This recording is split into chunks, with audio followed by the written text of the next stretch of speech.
At 9:43 that night, the safe made a sound so small most people would have missed it. Just a click. Not loud. Not dramatic. Just one dry little movement from inside a blackened steel door that half the town had already decided was dead. Owen Mercer froze. One hand on the dial. The other braced against the workbench. He didn't breathe. Rain tapped the tin roof above his garage. Somewhere outside, a truck rolled past on the county road, tires hissing on wet pavement. And in that tiny silence, with soot still under his fingernails and $70 he really couldn't afford already gone, Owen understood something the men at the auction didn't. The safe wasn't empty. And 12 hours earlier, they had laughed right in his face. Not the polite kind either. The sharp kind. The kind men use when they think they've found the fool in the room. It started just after noon at the demolition auction behind the old Belmere Hotel. Or what used to be the Belmere. By then it was barely a hotel anymore. Just a fire-gutted skeleton with yellow tape, a leaning brick wall, and windows blackened so dark they looked painted over. The Belmere had burned 6 years earlier. Electrical fire, that was the official story. Old wiring in the laundry wing. That's what the papers said. But papers say all kinds of neat things after messy nights.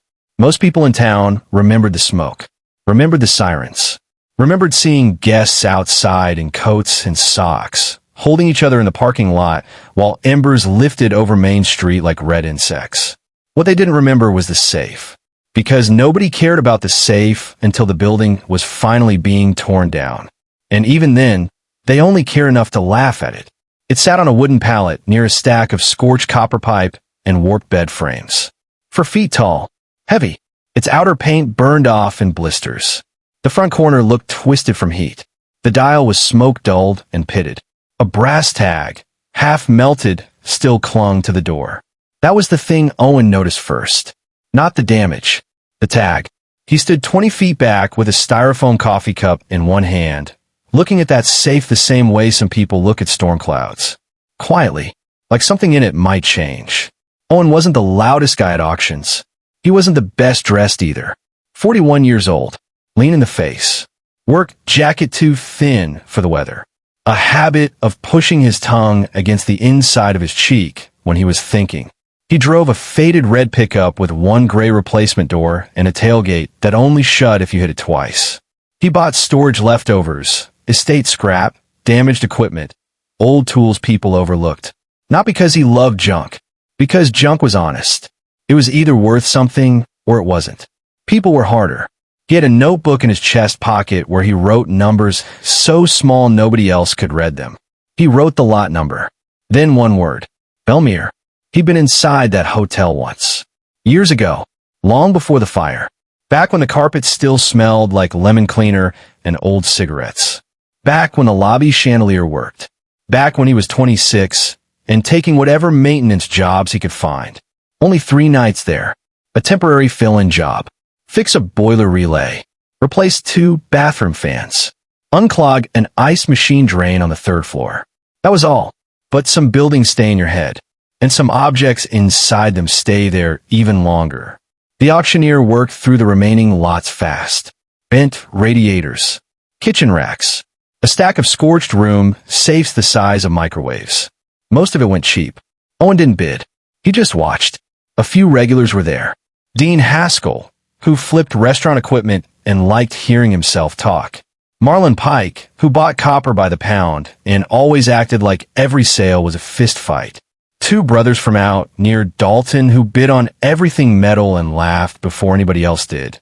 The way people laugh when they want the room to know they belong in it. Owen belonged nowhere in particular. He liked it that way. Then the auctioneer walked over to the safe. Last big piece, he called. One hand slapped the top of it. A puff of gray ash lifted off. Hotel safe. Fire damaged. No key. No combo. Sold as is, of course. Dean laughed first. Sold as is, he said. Hell, sell it as charcoal. A few men chuckled. The auctioneer grinned. Scrap weight alone's worth a little something. Well, start me at 50. Nobody moved. Come on now. 50. Still nothing. The safe just sat there. Ugly. Black. Written off. The kind of thing people stop seeing once someone else has named it worthless. Owen kept staring at the door seam. The left side, not the front, the seam. There was a pale line there. Thin as fishing wire. Not melted, not crushed. The intumescent seal had blown outward in the fire, then hardened. That mattered. Not to most people. To him it mattered. The auctioneer sighed. 25 then. One of the Dalton brothers raised a hand, just to be funny. 25 if you throw in the pallet. More laughter. The auctioneer pointed. I got 25. Owen set his coffee down on a cracked windowsill. There are moments that don't look important from the outside. A man scratching his chin. A room shifting weight. A hand going up half an inch. That was one of them. 30. Owen said. The room turned. Dean looked over and smirked. Well, there he is. The auctioneer nodded. 30 I have. 35, said the Dalton brother. Owen didn't look at him. 40, 45, 50. I got a few more heads up. Now it wasn't a joke anymore. Now it was interest. And interest changes the air in a room fast. Dean folded his arms. Mercer, he said, smiling that little sideways smile of his. What are you planning to store in that thing? Regret. The men around him laughed harder at that one. Owen didn't answer. He never did well with public talking. Never had. As a kid, if a teacher called on him, he'd look down first, like the answer might be written near his shoes. His father used to tell him, you don't have to outrun loud people. Most of them trip over themselves. His father had been a locksmith. Not a flashy one. No storefront. Just a service van, nicotine fingers, and a mind full of combinations. He taught Owen how to listen to tumblers before Owen knew long division. Not because he wanted his son in the trade. Because it was how he understood the world. Pressure. Tolerance. Or patterns. What looks stuck and what actually is. When Owen was 14, his father brought home a scorched office safe from a warehouse fire. Outer shell warped bad enough the hinges looked melted. Everyone said it was cooked. His father spent 4 hours with chalk, feeler stock, and a homemade scope.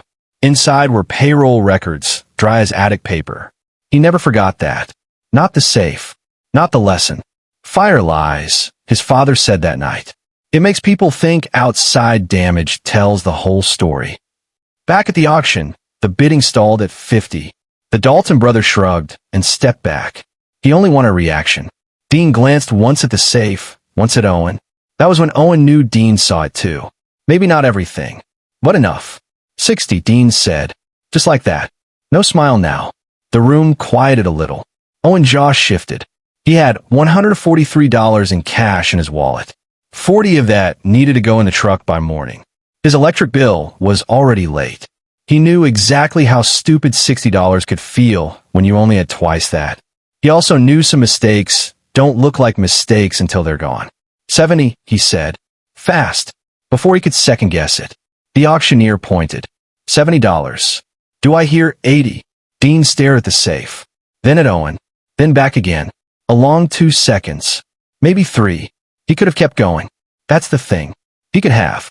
Instead, he made a face like the whole thing suddenly smelled bad and lifted his hands. All his.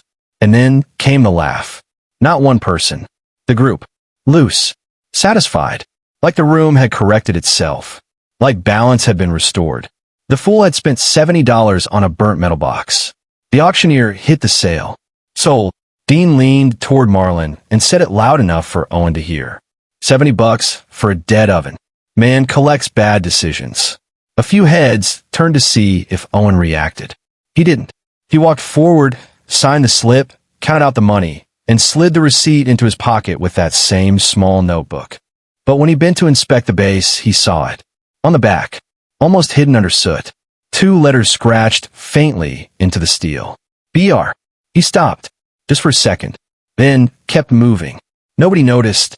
That mattered too. Because 6 years earlier, after the Belmere fire, a retired night clerk had told a story in a diner booth over coffee nobody finished. About the old owner, Russell Bell.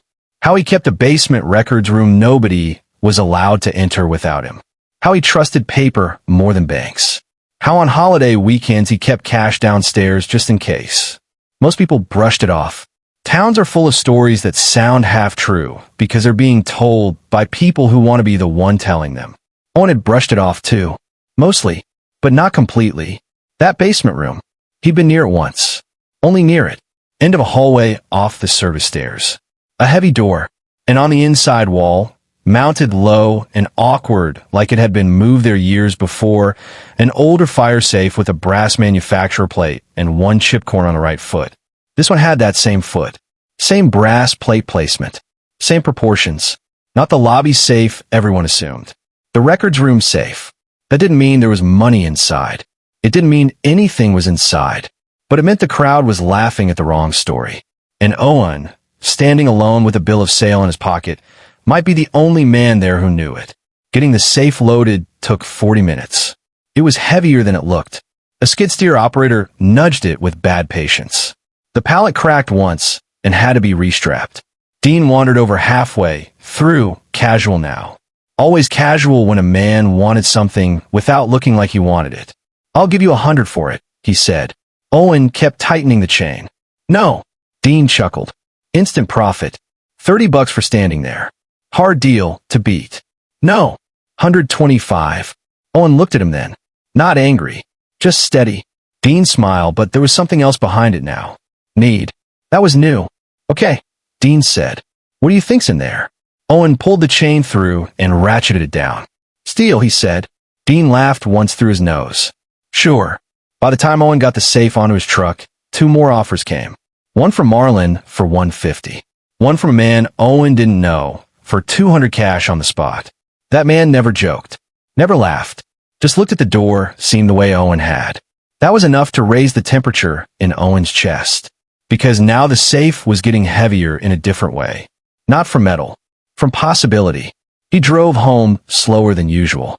Every pothole felt personal. Twice he pulled over to check the chains. Once because he heard something from inside. Not a rattle. Not loose hardware. More like a muffled shift. Small. Dense. Something that moved late after the truck settled. He stood on the shoulder with traffic rushing past and one hand on the scorched steel, feeling the cold from it through his palm. Then he got back in. Rain started just outside town. Thin at first. Then steady. His house sat behind a shuttered feed store on a narrow lot with a detached garage out back. He rented the place cheap because the plumbing argued with itself and the kitchen floor dipped toward the stove. Inside the garage, though, things were in order. Not pretty. Orderly. Bench against the wall. Pegboard tools. Vise. Task lamp. Old radio that only caught 2 stations clean. Coffee can full of chalk stubs. A steel cabinet with labeled drawers in his father's handwriting that Owen still hadn't painted over. He backed the truck in as far as he could, shut the garage door, and just sat there for a second with the engine ticking down. $70. Late bill. Rain overhead. One safe. No witnesses now. That's when truth usually gets interesting. He unloaded carefully with a bottle jack, pry bars, pipe rollers, and more patience than strength. By 7:10, the safe was on the concrete floor under the hanging light. Up close it looked worse. Door face blistered. Right side canted 1/2 degree. Dial spindle rough with corrosion. But the hinges, important, still held clean geometry. And the frame? The frame wasn't heat-pulled inward the way a fully cooked safe usually goes. He ran a wire feeler into the upper gap. Stopped. Backed it out. Measured. Then smiled without meaning to. Just a little. The kind of smile that only exists if no one's watching. At 7:28, he made coffee. At 7:34, he wrote 3 things on a legal pad. Outer shell compromised. Inner box maybe not. Don't rush. That last line was for himself. Because hope makes people sloppy. And nothing punishes sloppiness faster than a lock. He started with the dial. Not spinning it wildly like people in movies do. Slow. Listening through a mechanic's stethoscope with one ear, cup broken and taped. Pressure from the fence. Wheel drag. False contact spots from heat distortion.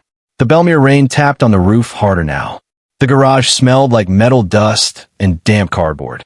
He worked in silence for 20 minutes. Then 40. Twice he thought he had a clean gate. Twice he was wrong. At 8:21, he leaned back and rubbed both hands over his face. This was the part nobody romanticizes. Not the breakthrough. The grind before it. The little humiliations. The lock saying no in different ways. He thought about his father again. About the way the old man used to go quiet when something resisted him. Never angry, just quieter, as if volume itself were a kind of surrender. Owen had inherited that. He changed tactics, removed the dial ring screws. One snapped. He swore under his breath, then laughed at himself. Good start, he muttered to the safe. He examined the spindle housing with a flashlight. Char had fused in the threads, but not evenly. That mattered. Heat had licked the outside, not soaked the core. The inner relocker might still be armed, or it might already have dropped. If it had dropped, cracking it tonight got much uglier. At 8:57, his phone buzzed on the bench. He looked. A text from his younger sister, Leah. You eating anything besides coffee? He didn't answer. Not because he meant to ignore her. Because he was inside that tunnel people get in when a thing might change their week or month or life if they don't blink at the wrong time. At 9:12, he found the first real clue. A scratch line under soot near the lower panel. Not random. Tool-made. Old. The kind of mark a technician leaves after pulling trim or checking a service plate. His pulse lifted. He got a scraper and cleaned around it. There. A removable panel, nearly invisible beneath the fire skin. He stared at it for a full 5 seconds, then sat back, because hidden panels on old safes mean one of two things. Either someone serviced it before, or someone wanted access nobody else would notice. He slid a thin blade under the edge. Pried gently. Nothing. Tried again from the side. Still nothing. Then he saw the heat swell had pinched the top lip. He took a mallet, tapped twice, changed angle, and the panel shifted the width of a fingernail. That was it. That tiny movement. The click from the beginning. The sound that told him the safe still had a second voice. His breathing changed. Not faster. Smaller. More careful. He set the panel aside. Behind it was a recessed bore opening and deeper in the tail of an old emergency release assembly. Not factory standard. Field modified. Which meant somebody, at some point, didn't trust the main lock enough to leave it alone. And suddenly Belmere's old owner, Russell Bell, became less of a rumor and more of a shape in the room. Owen remembered the night clerk story. How do you think men like him sleep? The clerk had said over pie he didn't touch. By building backups under backups. Owen got a mirror, a probe, a narrow magnet. Worked by touch more than sight. Whatever was behind that release had heat scale on it, but not total collapse. He took 10 minutes just clearing grit. At 9:41, he found resistance. At 9:42, he changed pressure. At 9:43, the safe clicked. He closed his eyes for 1 second. Not to celebrate, to hold still. Because this is where people lose the thing they almost have. Slowly, he drew the release back.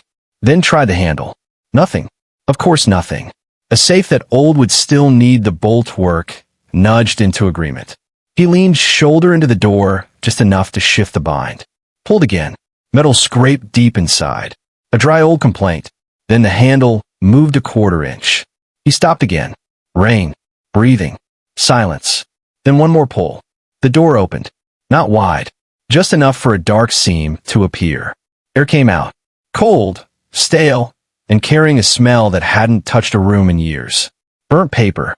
Dust. Something chemical and old. Owen stepped back. You think a moment like that feels big right away. It doesn't always. Sometimes it feels thin. Unreal. Like your body refuses to trust good luck until it can touch it. He got a flashlight and opened the door farther. Inside, the first thing he saw was disappointment. Gray debris. Collapsed interior lining. A tray bent sideways. Black flakes like dead leaves. His chest dropped. For one sick little second, the crowd at the auction was back in his head, laughing. Dead oven. Bad decision. $70 gone. Then he saw the back wall. Too shallow. No, not shallow. False.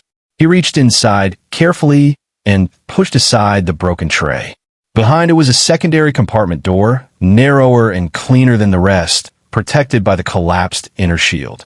That was the hidden advantage. The thing nobody in that yard could have known.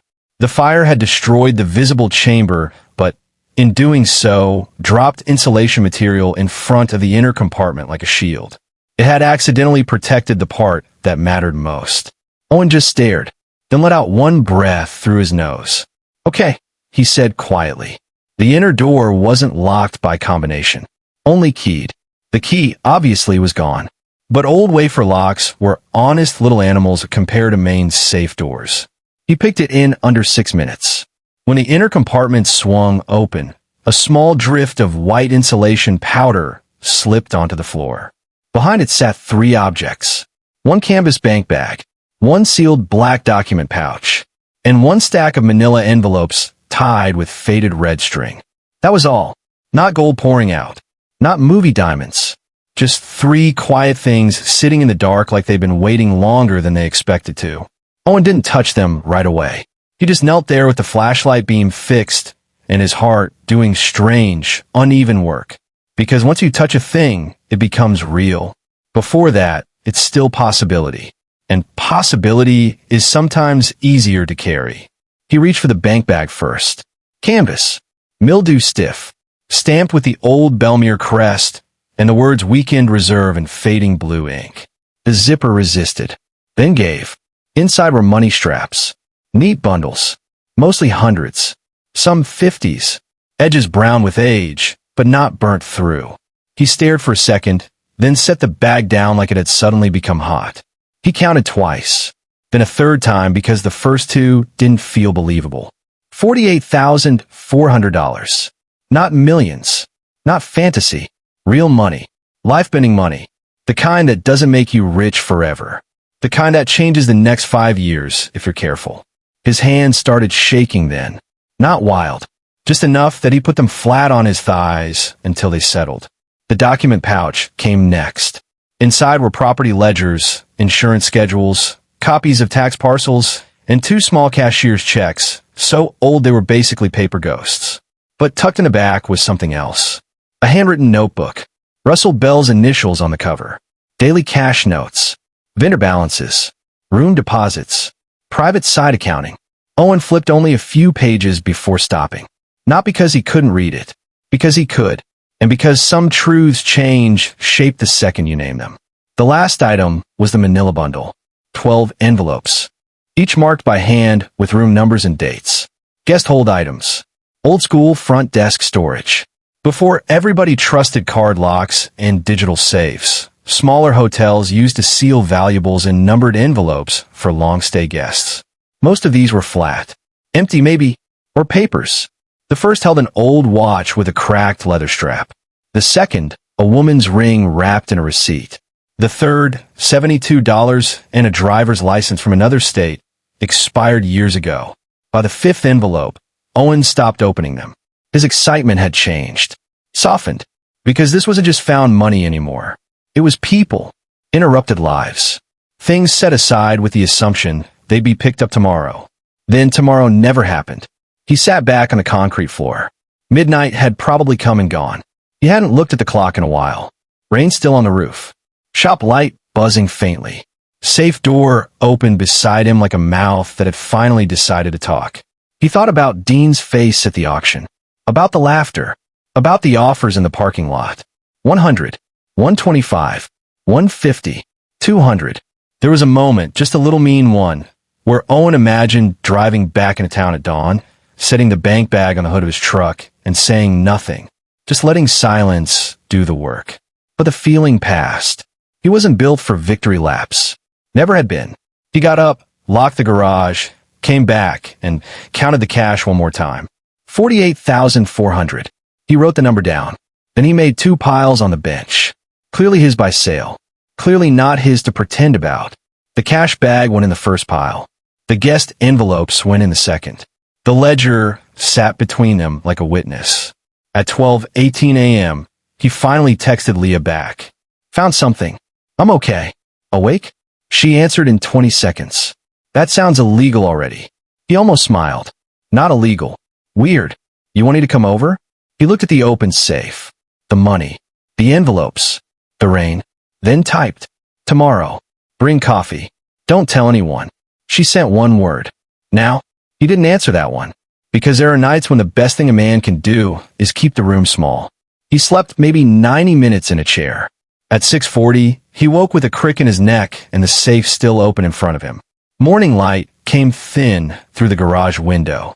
Everything looked less magical and more administrative. That's what daylight does. It turns treasure into paperwork. By 8 o'clock, Leo was there with gas station coffee and a face that moved fast through disbelief, excitement, and older sister concern. She opened the bank bag, counted one stack, then another, then looked up at him. Owen. Yeah. That's real. Yeah. And you opened this last night? Yeah. She glanced at the guest envelopes. What about these? He told her. Her face changed. Because Leo was the kind of person who couldn't hear a human detail without feeling responsible for it. What are you going to do? Owen looked at the safe, the twisted door, the scorched brass tag, $70, a room full of laughter. Then down at the envelopes marked in fading pen by people who probably thought they were gone for good. The part that's mine, he said, I'll handle. And the rest. I'm not keeping somebody's wedding ring because their hotel burned down. Leah nodded slowly. That's why this stuff happens to you. He looked up. What stuff? She held up the coffee. The weird, good kind. Word spread anyway. It always does. Not from Owen. Not from Leah. From movement. From legal questions. From Owen calling the auction company to confirm the terms of sale. From the auction company calling their attorney because suddenly that old safe mattered. From someone they're mentioning Dean had tried to buy it back in the yard. By noon, Dean himself was at Owen's garage. Didn't knock right away. Just stood outside, hands in jacket pockets, looking at the truck. Owen opened the door. Dean smiled like nothing in the world was personal. Heard you got open. Owen said nothing. Dean rocked back on his heels. So what? Dean laughed. Come on, don't make me guess. Owen looked at him for a long moment, then said, you should have bid 80. Dean's smile thinned. There it was. Just for a second. The hit landing. What was in it? Enough. Dean glanced past him into the garage. Tried to see around Owen's shoulder. Listen, he said, tone shifting. If there's any issue with ownership, the auction can get sticky. Sometimes contents aren't the same as the container.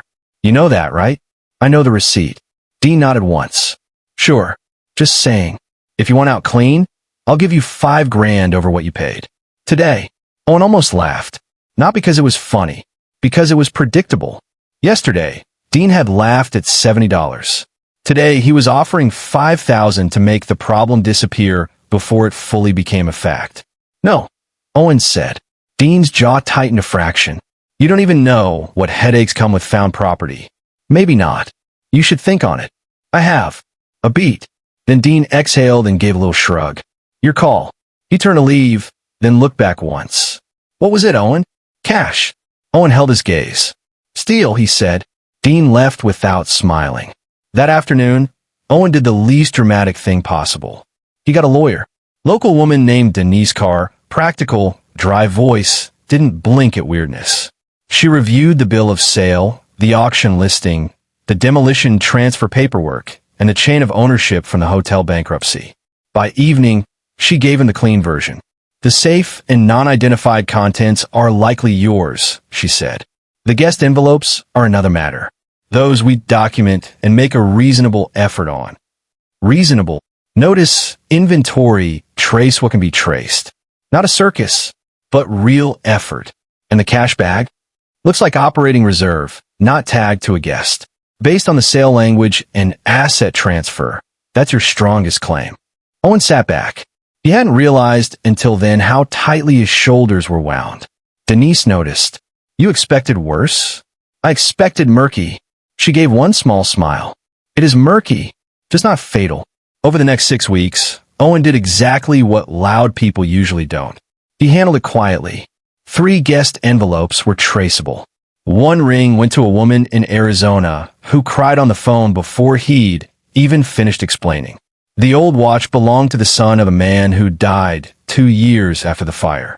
The $72 and expired license turned out to belong to a truck driver in Missouri who barely remembered the hotel, but remembered losing the envelope and assuming an employee took it. He laughed when Owen told him, then got quiet, then said, well, I'll be damned. The other items stayed unclaimed after notice and waiting periods. The ledger went to Denise for copies, and then, eventually, to the estate attorney tied to the long-dead ownership mess, where it caused exactly the kind of uncomfortable ripples old notebooks cause when they've been silent too long. Owen never cared much about that part. He wasn't hunting scandal. He was trying to keep his life from snapping in the wind. He paid off the truck, brought his electric bill current, fixed the garage roof, put money away for once instead of patching holes with it. And he did one thing nobody saw coming. He bought his father's old locksmith van back from the cousin who'd let it rot behind a barn for 8 years. Same peeling white paint. Same ghost outline where the phone number used to be on the door. Same metal drawers and back. He spent 2 weekends cleaning it. New belts. New battery. Brake lines. When it finally started clean and held an idle, he sat behind the wheel with both hands resting at 12 and 6 and just listened to the engine. Leah found him there and tapped on the window. "You're smiling," she said when he rolled it down. "I am not." "You are." He looked past her toward the garage, where the scorched Belmere's safe still sat open and empty in the corner. A $70 joke that had turned into something else. Not a miracle. Not destiny. Just one man seeing what other people were too busy laughing at. That's the part people miss when they hear stories like this. They think the twist was in the money. It wasn't. The money was the reward. The twist was the vision. The pause. The discipline not to let the room do your thinking for you. Because the auction crowd didn't lose that safe because they were unlucky. They lost it because they made a decision too early. They saw damage and called it total. They saw a quiet man and called him foolish. They saw $70 and thought that was the whole story. It almost always is for people who need everything explained on the surface. But not always. A month later, Owen went back to the same auction yard for a farm liquidation on the south side of town. Different inventory. Same crowd. Same muddy gravel. Dean was there. So were the Dalton brothers. Marlon too. The usual orbit of men pretending not to watch each other. Owen walked in wearing the same work jacket, same notebook in the pocket, same calm face. Nothing about him announced that life had shifted. That was his favorite part. Dean spotted him near a stack of tool chests. Came over slow. "No safe today?" Dean asked. Owen looked at the chests. Not seeing one. Dean gave a small laugh. Then, after a second, said, "Heard you returned some stuff from inside." "Some. That was decent." Owen shrugged. Dean nodded once, like he was adjusting something invisible inside his own head. Then he said the closest thing he had to an apology. "Guess you saw something the rest of us didn't." Owen looked out over the yard. Forklift beeping. Wind lifting dust. Men with bitter cards, coffee cups, old habits. "Maybe," he said. Dean smiled a little. "Or maybe you just got lucky." Owen thought about that. About the Belmere's brass tag. The pale intact seam. The hidden panel. His father's burned warehouse safe. The remembered hallway off the service stairs. The offers in the parking lot. The click at 9:43. Then he nodded. Maybe both. That was generous. More generous than Dean deserved. But Owen had learned something else by then. Not every win needs a witness who understands it. Sometimes it's enough that you do. The Belmere's safe stayed in his garage for another year before he finally sold the empty shell to a collector of antique safes for $900. The man wanted it because of the manufacturer plate and the fire story. Owen helped load it onto a trailer. Before it left, he ran a hand over the warped door once, almost like saying goodbye. It had entered his life as a punchline, left it as proof. Proof that people reveal themselves fastest when they think something has no value. Proof that shame is often just public impatience. Proof that a quiet person can walk into a room full of laughter and still be the only one listening. And if you ask Owen what he remembers most, it probably isn't the cash. Not really. It's the sound. That one tiny click in the garage. The moment before certainty. The breath between ridicule and reversal. That's where most lives turn, if they turn at all. Not in applause. Not in revenge. In private. In silence. In the second after everyone else has already decided what your choice means. So here's the part that stays with me. The crowd laughed when he spent $70 on a ruined safe. But the safe never laughed back. It just waited for the one man patient enough to hear it. And that's the whole game sometimes. Not being louder. Not being richer. Not being first. Just seeing clearly when other people rush to be certain. Because the world throws away good things every day. Broken-looking things. Quiet-looking people. second chances hidden under ash. And most of them get passed over for one simple reason. They don't look valuable in the first 10 seconds. Owen's life changed because he didn't confuse appearance with truth, because he let the room be wrong without needing to correct it, because he knew that sometimes the ugliest object in the yard is the only honest one there. And because when the offers came later, when the same men who laughed started reaching for their wallets, he didn't flinch. He took the thing home. He did the work. He opened it himself. That's why the story matters. Not because a man found money, because he trusted his own eyes over public opinion. And these days, that might be worth even more. So let me ask you this. If you were standing in that muddy auction yard and a scorched hotel safe sold for $70 while everybody laughed, would you have taken the $200 in the parking lot? Or would you have risked the night to find out what was really inside?